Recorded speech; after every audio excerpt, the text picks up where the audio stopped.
লাফালাফি বেশি করবা না। 12 কোটিতে গাছের গোড়া আসতে না দেবে, মামু বাড়ি দিল্লি গিয়ে পড়বা। বাংলা জমিনে জায়গা হবে না। এই চট্টগ্রাম থেকে স্বাধীনতার মহান ঘোষক প্রেসিডেন্ট জিয়াউর রহমান সাহেব দিয়েছিলেন। এই চট্টগ্রাম থেকেই ইসলামী রাষ্ট্রের ঘোষণা হবে।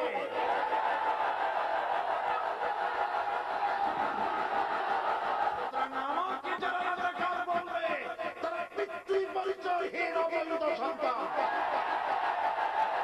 1971 সালে বিড়ালের মতো 500 বছর বেঁচে থাকার কোনো লাভ নাই। সিংহের কয়েক ঘন্টা বাঁচতে চায়। প্রধানমন্ত্রী সুদ্ধা অন্তত 3 শতাধিক পার্লামেন্টের সম্মানিত সদস্যরা সেদিন বসা। 1997 সনে বাজেট বক্তৃতা যখন আমি করতেছিলাম, ডক্টর কুদরতে খোদা, নাম রাখছে কুদরতে খোদা, আসলে গজবে খোদা। এই লোকটি নাস্তিক, ইসলামের চূড়ান্ত দুশমন। তার প্রণীত শিক্ষা ব্যবস্থা যখন সমালোচনা করছিলাম, ট্রেজারি বেঞ্চ থেকে আমাকে বলা হলো রাজাকার।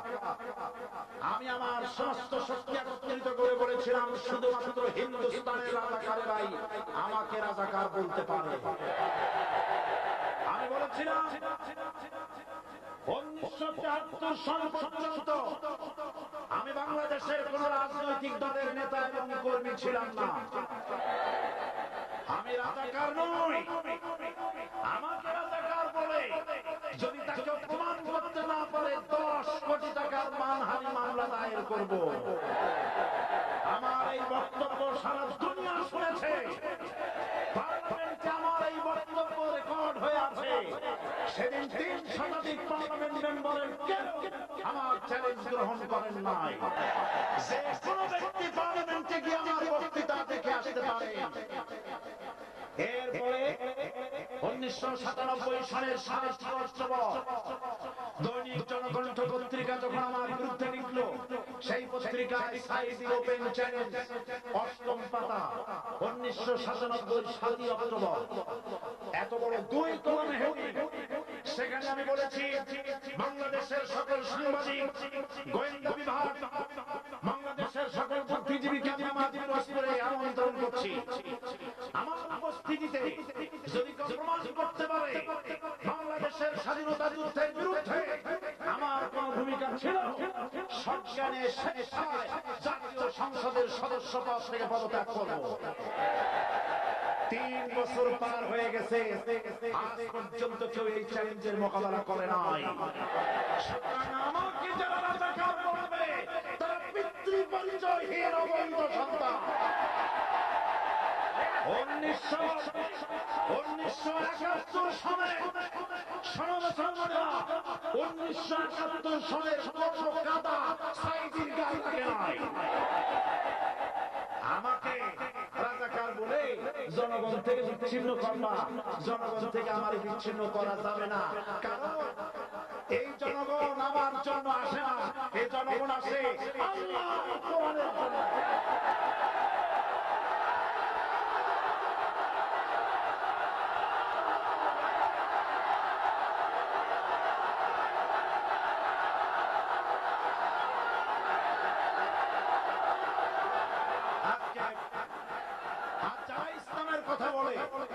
যারা ইসলামের কথা বলে তারাই রাজাকার, তারাই মৌলবাদী। মৌলবাদী বললে আমরা অসন্তুষ্ট হই না, কারণ মৌলবাদী শব্দটা আসছে মূল থেকে। মৌল শব্দ এসেছে মূল থেকে। মূল তার মানে যারা মূলে আছে। মূল হলো কোরআন, মূল হলো হাদিস, মূল হলেন আল্লাহ, মূল হলেন আল্লাহ রাসূল। আমরা আছি মূলে। এখন বলেন তো মূলের শক্তি বেশি না আগার শক্তি বেশি? আমাদের যারা মৌলবাদী বলে ওরা হলো আগাবাদী। মূলে আছে কত কোটি? 12 কোটি। মূলে আছে কত কোটি? আর আমাদের যারা মৌলবাদী বলে ওই ঠাকুর গাছের আগায়, আমরা মূলে। লাফালাফি বেশি করবা না। 12 কোটিতে গাছের গোড়া আসতে না দেবে, মামু বাড়ি দিল্লি গিয়ে পড়বা। বাংলা জমিনে জায়গা হবে না, এ কথা বিশ্বাস করো। বাংলাদেশ মুসলমানদের শরীরে এক বিন্দু রক্ত থাকতে শয়তানের তৈরি করা ধর্ম নিরপেক্ষ মতবাদ বাংলার জমিনে কায়েম হতে দেওয়া হবে না, হবে না।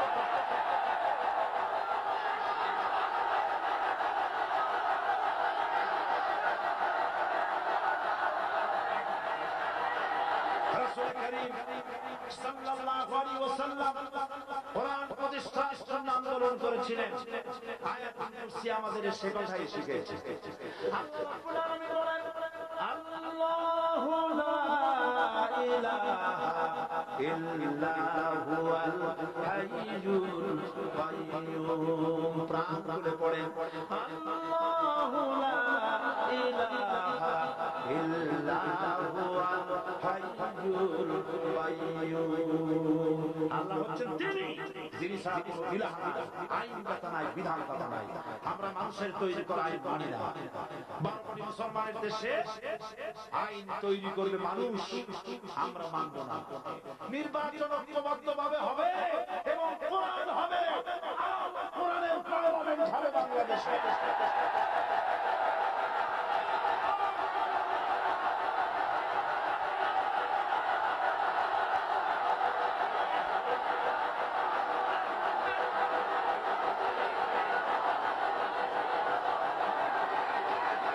এই চট্টগ্রাম থেকে স্বাধীনতার মহান ঘোষক প্রেসিডেন্ট জিয়াউর রহমান সাহেব দিয়েছিলেন।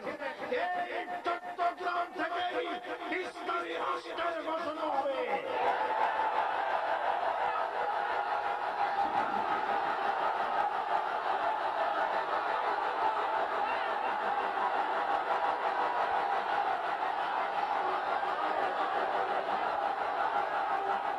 আমি আশাবাদী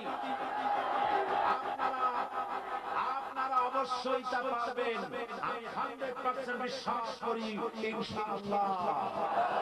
কারণ যে ষড়যন্ত্রের মোকাবেলা করে স্থানীয় রাজনৈতিক দলের নেতৃবৃন্দ কোরআনের মাহফিল সিনায় এনেছেন, আমি প্রথম দিনই বলেছি চট্টগ্রাম তাফসীরুল কোরআন মাহফিল কোন রাজনৈতিক দলের প্রতিনিধিত্ব করে না। এটা কোন জামাত শিবিরের একক সম্পদ নয়। এটা চট্টগ্রামের মুসলমানদের কলিজার টুকরা তাফসীরের মাহফিল। সুতরাং 144 ধারা 288 হয়ে গেছে। ষড়যন্ত্র পায় পায় চলে গেছে। আমি সব ছেলেদের বলি, সরকারি দলের ছাত্র হইয়া মুসলমানদের বিপক্ষে যাইও না। এদেশে আমাকে কথা বলতেই হবে ইনশাআল্লাহ। কারণ আগামীতে আবার আপনাদের সাথে দেখা হবে কিনা আমি জানি না। কথা বলতেই হবে। কেউ দাঁড়িয়ে থাকবেন না। আমি দেখতে পাচ্ছি বাংলাদেশের ভাগ্য আকাশে উত্তর গগনে কারণে জমা হয়েছে। ঝড়ের পূর্বাভাস লক্ষ্য করছি। যদি মোকাবেলা করতে না পারেন সক্ষম ভাবে, এমন অন্ধকার গাঢ় কালো অমাবস্যার রাত আসতে পারে যা শুভেচ্ছাতে খাওয়া অসম্ভব। সুতরাং আপনারা কি কাপুরুষের মতো কাফের মুশরিকদের গোলামি করে মরতে চান? বিড়ালের মতো 500 বছর বেঁচে থাকার কোনো লাভ নাই। সিংহের মতো 1 ঘন্টা বাঁচতে চাই। আমাদেরকে বলা হয় সাম্প্রদায়িক উস্কানিমূলক কথা নাকি আমি বলি। পত্রপত্রিকা দিছে না তারা সাম্প্রদায়িক উস্কানি কথা। সাম্প্রদায়িক উস্কানিমূলক কথা বলি, সেই জন্যই বোধহয় শত শত মুসলিম আমাদের কাছে এসে মুসলমান হয়। মানুষে আর বোকা বানানো যাবে না। যাবে কি? আর বোকা বানানো যাবে? তারপর বলছে কি? বলছে আমাকে বলছে রাজাকার। শুনে রাখো চট্টগ্রামের লক্ষ লক্ষ জনতা, পার্লামেন্টে যখন আমাকে এই কথা বলা হয়েছিল, আমার পার্লামেন্টের কলিগ জাফরুল্লাহ চৌধুরী সাহেব বসে আছেন এখানে। জাফর ইসলাম চৌধুরী বসে আছেন পাশে। লাফালাফি বেশি করবে না, 12 কোটিতে গাছের গোড়া আসতে না দেবে, মামু বাড়ি দিল্লি গিয়ে পড়বা, বাংলা জমিনে জায়গা হবে না। এই চট্টগ্রাম থেকে স্বাধীনতার মহান ঘোষক প্রেসিডেন্ট জিয়াউর রহমান সাহেব দিয়েছিলেন। এই চট্টগ্রাম থেকেই ইসলামী রাষ্ট্রের ঘোষণা হবে।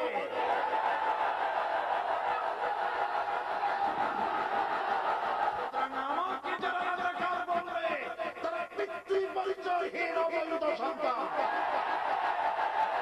1971 সালে বিড়ালের মতো 500 বছর বেঁচে থাকার কোনো লাভ নাই। সিংহের কয়েক ঘন্টা বাঁচতে চায়।